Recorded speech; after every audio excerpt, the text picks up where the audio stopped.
Hey everybody, it's Marty, the JavaScript party, and my buddy Rhett, and it is 8 o'clock sharp here in Marietta, Georgia. It's pretty nice outside. According to my thing, my computer, it's 70 degrees outside. I doubt that's true. 70 degrees Fahrenheit outside. I doubt that's true. I thought it felt more like 55, 60 degrees Fahrenheit. I suspect. Oh, and it rained all night, so it's very wet. So there's like no pollen or anything. Like the air is very clean. It's very nice. It is supposed to get cold again. It's supposed to get down into the 20s, I guess, in the next week or so, which is really nice around here because what happens is at some point in March, probably, or maybe late February, we'll start to see early March, late February, we'll start to see the mosquitoes. And it's kind of funny because when you see beautiful pictures of people, I always imagine, are there mosquitoes there? I mean, are those people just kind of faking how beautiful? Because here it's just so green and so lush and all that. But for the most part, you're sort of on your kind of lunch for biting insects. So it's not as fun as it looks, but right now it is. It's absolutely gorgeous, and it's like when you go outside and you're enjoying the weather, you're just like really truly enjoying it because it was so bad for so long. You know, I think in some places where it's nice all year round, they don't ever get to really enjoy the weather because it's always nice. Now, it's easy to work out. There's a lot of benefits to it always being nice, but there are some benefits for it not always being nice. Right, that's probably not what we're here for. What we're here for is an Angular 3JS application. I'm looking up there. I see 52 file changes. Oh my gosh. So yeah, this is way bigger than I normally like to go without committing, but I do want to get like all of this architecture done. I've kind of gone over the architecture a few times, so I don't want to go over it again. But we're at this sort of critical architecture building out mode. I have a certain idea of the way I want it to work, and then over the next year, we'll put weight on that architecture and see if it holds up or not. So we have everything done except for the geometry and the yesterday we finished up material and yeah, we don't have geometry or mesh done. And so a mesh contains a geometry and a material. I was talking about how like in this side, this three side, there would never be, hopefully never be a lot of logic, but there would be some logic. And one of the things that is sort of, I don't know, I don't really have a solid grip on it, but sometimes you make changes in Three.js and you change the entire object, and sometimes you just modify a value in the object. And that sort of complexity I definitely want to capture on this three side. So the thing that won't change, if let's say I have to go change a material and I'm going to get a, and the material is actually going to be a whole new material object as opposed to a modification to an existing material object, my material ID that I'm creating here shouldn't change. Whatever happens within the material itself, it should change. And that is a subtlety that was purposely built into this application that would be easy to miss in the future. And the reason I did it was because in the previous version, I initially tried to build and use the Three.js generated IDs, but that ended up being a problem because in some cases, particularly when I was trying to animate the lights, the ID, when I would change from one kind of light to another kind of light, the ID would change, the Three.js generated ID would change. And and I'm not saying that there's anything mysterious about that. Like, it totally made sense why it changed, but it did add a tremendous amount of complexity to the animation code, which then made the animation code very unflexible. This is not. It's kind of weird. I guess in Agile they call it blame aware, which is supposed to mean that you shouldn't like get defensive or something. I don't know. I don't understand that. But this isn't blaming. I'm not blaming 3JS or anything like that. There's no blame on it. It was just like the way things work, and it totally made sense why they changed the IDs once I understood that, like when I was changing a mesh, I mean, yeah, a mesh, I was only changing the geometry. So the mesh ID would stay the same. But when I was changing the light, I was literally changing the whole light. And so having my own ID sort of mitigates that issue. So that is that. So what is next? What is next? What is next? I think geometry's next. One thing I realized is that, like, right now when we create it, we sort of do these things, and what I think would be better, and I'm not quite ready to like sort of start reconstructing everything, but probably we will, is if you get just some basic material and then you modify the sides and then you modify the type afterwards. I don't know if that's a good idea or not. It could be a good idea, or it could be like a, a processing disaster. I don't know. But last time what we did was we started on the service ST side, and then we moved over to the three side. I think this time what I want to try to do is start on the three side and then move back to the service side. So when we get a geometry, let's see, we have our geometry service, and it needs to be kind of like, probably like a material will be the, so it'll be somewhere, this will be like its sort of overall structure. And so it should already have this injectable. We're definitely going to need to import 3. So let's go ahead and copy that over.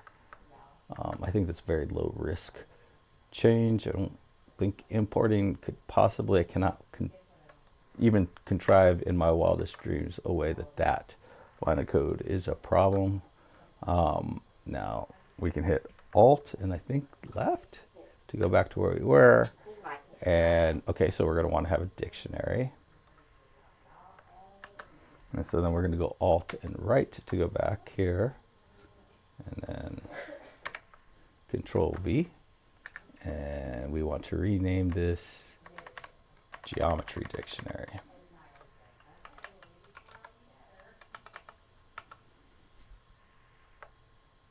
And then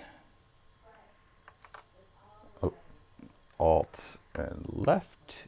And we want to, we're going to have, I think we've had a little bit more luck starting with the get. So this, all this does is you can ask for the, if you know the ID, you can ask for it and it will return it. The ID will get generated on ST, Alt and right, Alt and left, Alt and left, left. All right, so we're going to do our create.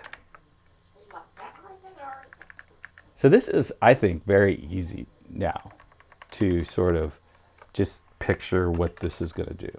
And I don't think on day one it would be. Is that right? Let me go back to material. That kind of seems off.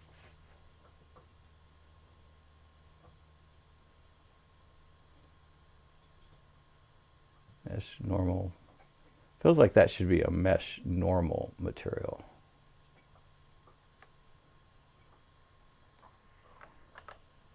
Now, obviously, we're going to need to support more kinds, but I think for now,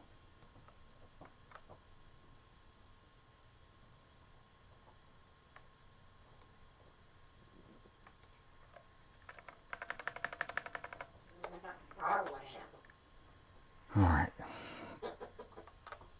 So right now, all we support is normal materials. We will definitely support other kinds. I know we'll at least scale out to that before the wheels come off of this bad boy. But, so now let's go back to our geometry service. And so to know what kind of, okay, so we know that this is going to be a 3 something. So let's go back to our app. So our app component is where we just sort of got stuff working. And geometry. Okay, so it's a 3-box geometry is the only thing we support at this point. I definitely want to add additional support to this very soon, because I want to have a really cool Cypress script that has different things on it. So I definitely want to. So materials, I don't think I'll update on this in this branch. Like this branch will never have, the getting started branch will never have different kinds of materials, but I do want to have different kinds of geometries. And the only reason I'm saying that is because I don't want to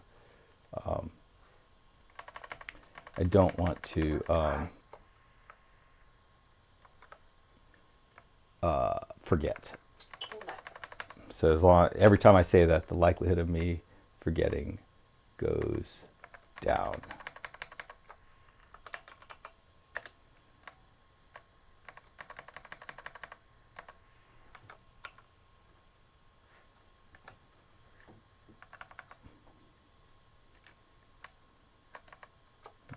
Geometry dictionary.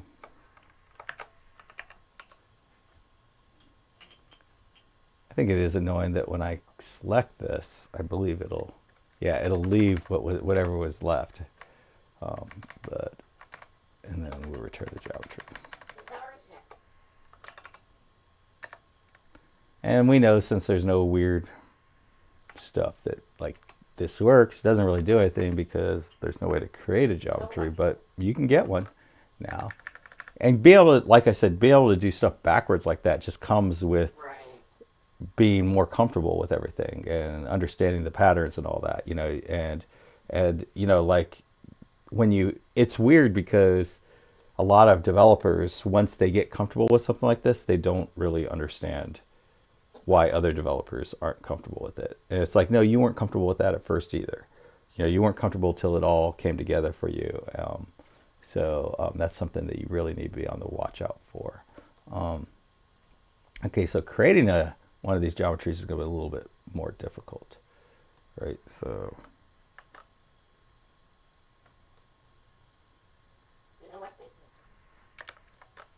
but we want it to create a box geometry.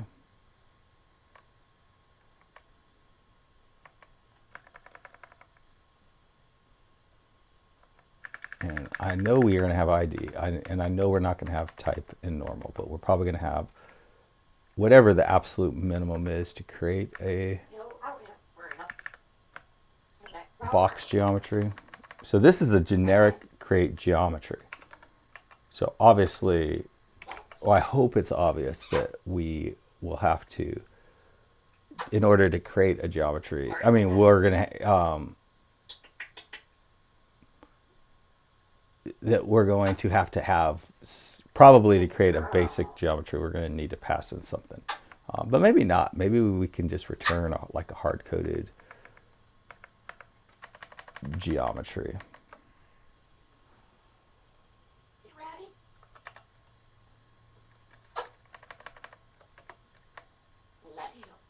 Box geometry.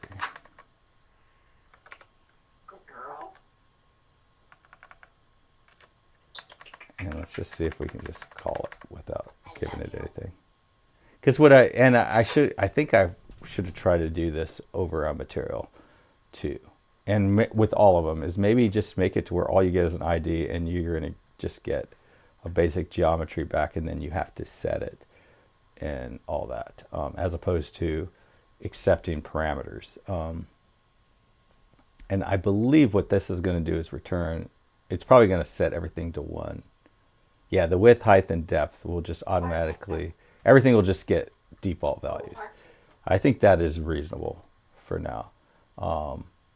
And then we will add like set width, set height, set. And I think that will make everything simpler. And I don't think there'll be a performance hit from doing it that way, as opposed to in one clean line. But maybe there will be. I don't think there will be, though.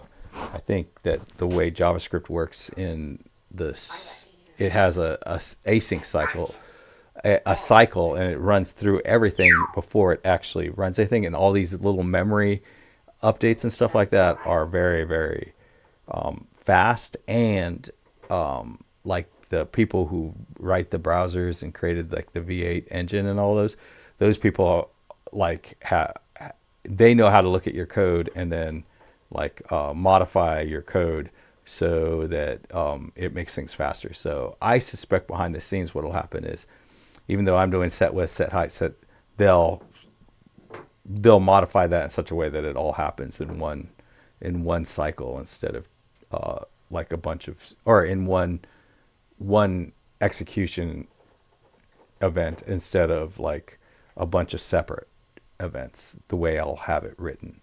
But I do think it'll be a lot easier to like come up to speed when we come back to work on it and do maintenance. But anyway, so now this guy is done. The create geometry is done. It returns this stuff. I feel like I do like this better. I don't know what we're going to get.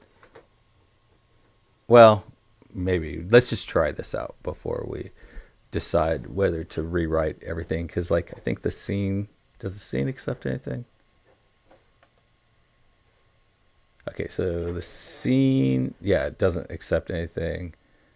I think the renderer does. Nope, the renderer doesn't accept anything.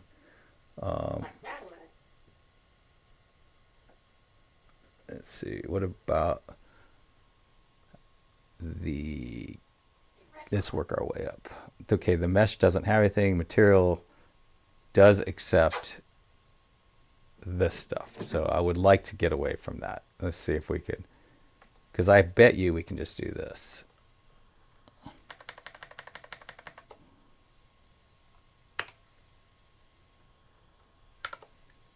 Yeah, we can just do that and just take whatever the defaults are and then not require anything here.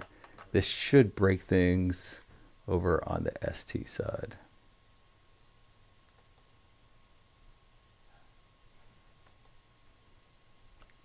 Yeah.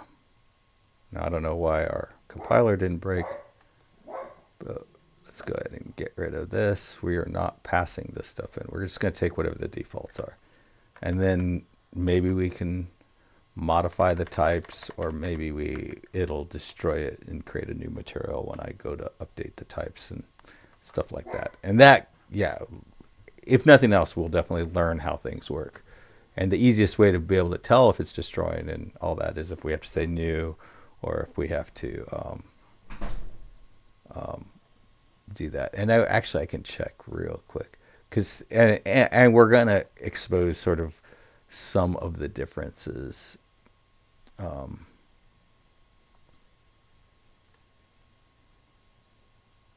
Some of the slight inconsistencies in ThreeJS in the way that you interact with these sorts of things, but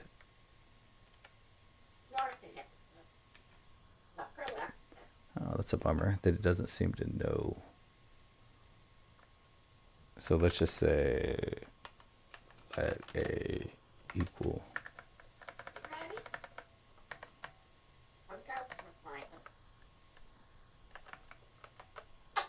So what I'm trying to figure out now, and this is just like I've gone down a bit of a rabbit hole here, trying to figure out, like, are we just going to be able to set the sides?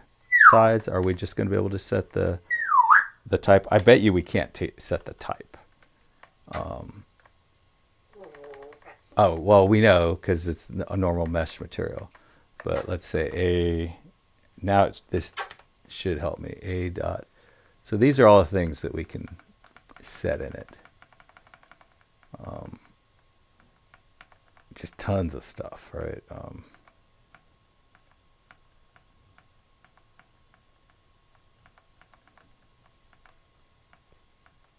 And we can't set, it looks like we can set the side.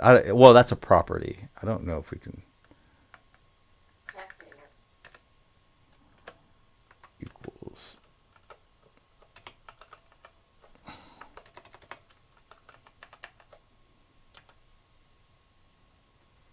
Double?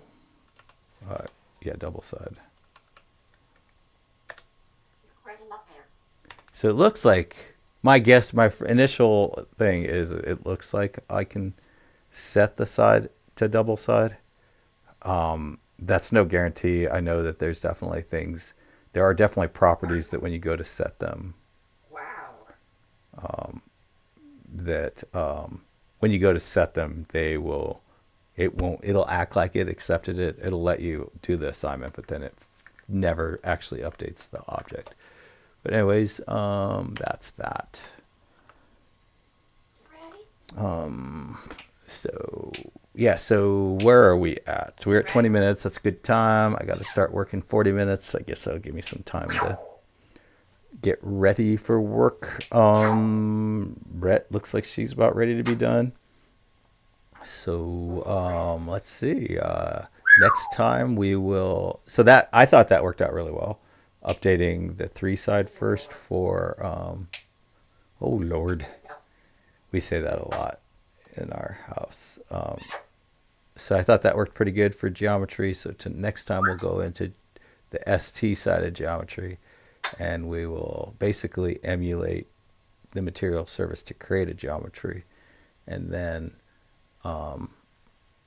which I guess by default is just going to create a 1 by 1 by 1 box. Now for the camera, I'm curious what the camera. Okay, so we had to. Oh, so for camera. Oh, so when we create. Oh, so for camera, we aren't just accepting, and I don't think we even have the choice. Oh no, it will. Yeah, so we probably should change that so that we set these things individually. That's what I think we're going to end up doing. VOV is 50, which is weird, right? I believe 75 is like what humans see at, but camera refresher aspect default is 1. Near, I don't know. So I'm gonna leave that as is for the moment, but so when you create and it honestly, like if I had one thing that I really wanted to set, it would be the position, and I don't know what the default Z of a camera is. I don't even know if I can. Let's go ahead and use Chat GPT.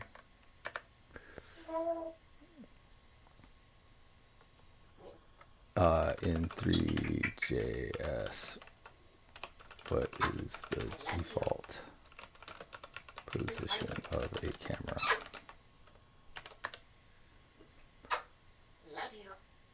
Zero, zero, zero, yeah, so I usually see much from this because you.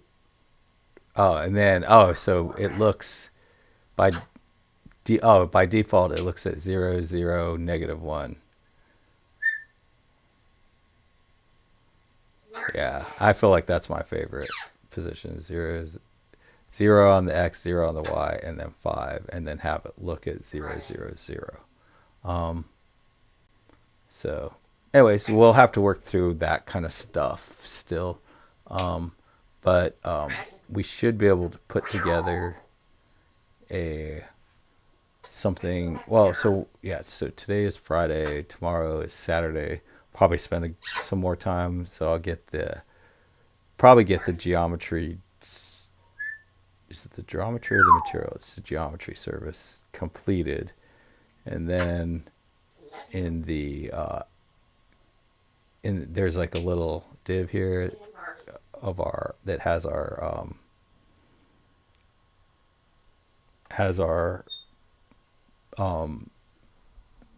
component in it, and so probably have it build something out, and then I feel like that will be a very, very good place to do a commit. But one of the things that I've changed that I'm just sort of toying with and seeing how it works out is before I do a commit, I'll make sure that I have 100% unit test coverage and that my end-to-end is still working.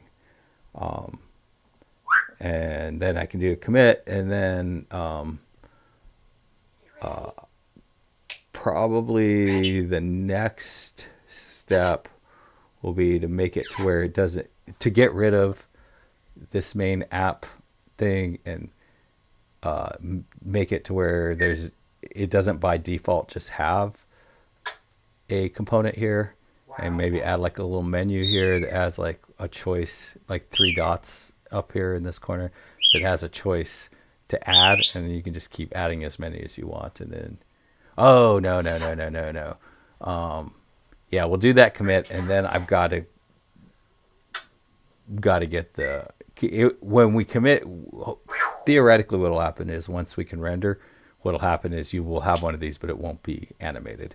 Then we'll animate it, and then we'll do another commit, and then we'll delete this and delete that and have a button to create, and we'll do another commit. But with that commit, we should have be able to create a bunch of these things, and hopefully, and I hope I remember to make these random, so it's a different kind of mesh depending on every time by default. So you just get a different one, and then that means that we'll be able to create a fairly cool looking Cypress that does cool stuff. Anyways, happy coding, everybody. Bye.